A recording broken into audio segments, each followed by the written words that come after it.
Halo semuanya, perkenalkan saya Hana Nabila Sulistianing Tias, mahasiswa BINUS Online Learning jurusan Manajemen Bisnis dengan NIM 28025366101. Dan kali ini saya akan membahas tentang salah satu topik penting di dunia kecerdasan buatan, yaitu Deep Learning.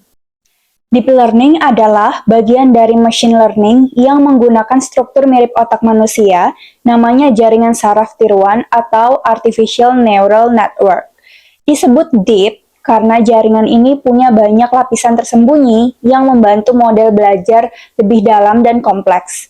Teknologi ini sangat cocok untuk mengenali gambar, suara, atau bahasa.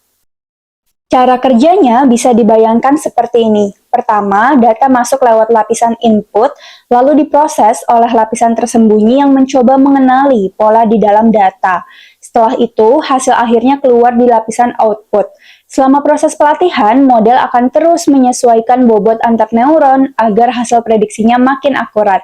Hal ini disebut juga dengan backpropagation.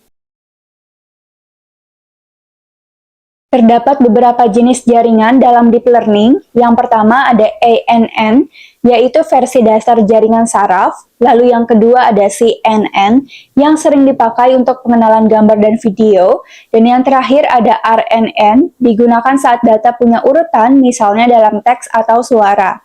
Setiap jenis punya peran penting tergantung kebutuhannya itu sendiri. Sekarang kita lihat penerapannya dalam kehidupan kita sehari-hari. Kalau kita membuka handphone menggunakan wajah, itu menggunakan CNN.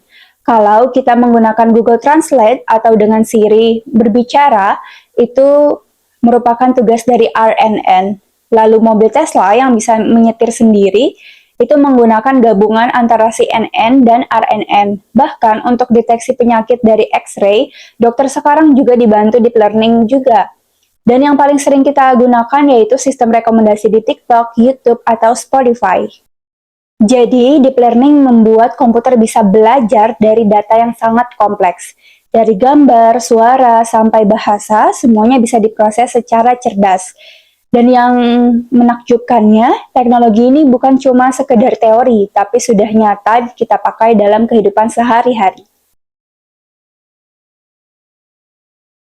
Demikian pemaparan dari saya, semoga video ini bermanfaat dan sampai jumpa.